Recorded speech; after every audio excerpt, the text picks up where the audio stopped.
The local vote will also impact local schools. Robbinsdale is one district holding a referendum this fall. Hello, everyone, and thanks for joining us. I'm Shannon Slatton.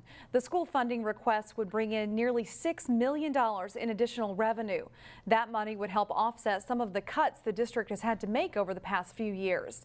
But as Delane Cleveland reports, school board members admit it's tough to ask homeowners to raise their own taxes. Thousands of kids are enrolled in the 16 schools that make up the Robbinsdale School District. And every year, the Minnesota legislature provides the district with funding based on the number of students enrolled.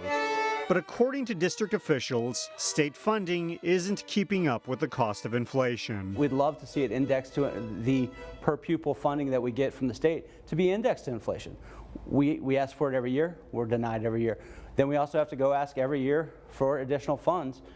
Sometimes we get them, sometimes we don't. School board member Mike Herring says that because expenses exceed revenue, the district has had to make nearly $17 million in cuts over the last 2 years. The majority of what we were able to cut came from our central office or our administrative areas.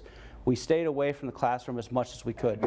However, he said classroom cuts are looming if the district doesn't generate more funding. We are projected to have about a $4 to $4.5 million budget shortfall right now for next year.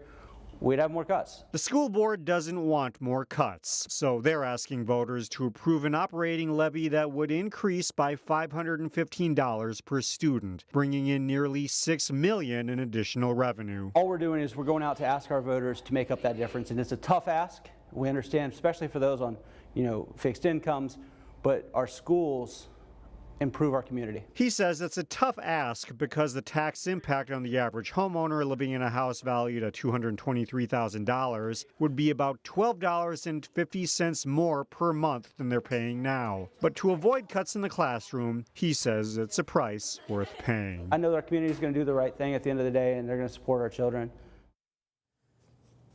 Well, the district can't actively campaign to encourage voters to support the referendum, but they do have listening sessions planned where people can get more information. The listening session will take place September 29th at Marna's Cafe in Robbinsdale. Another one will be October 13th at the Lunds and Byerly's in Golden Valley. Both events go from 7:30 to 9:30 in the morning.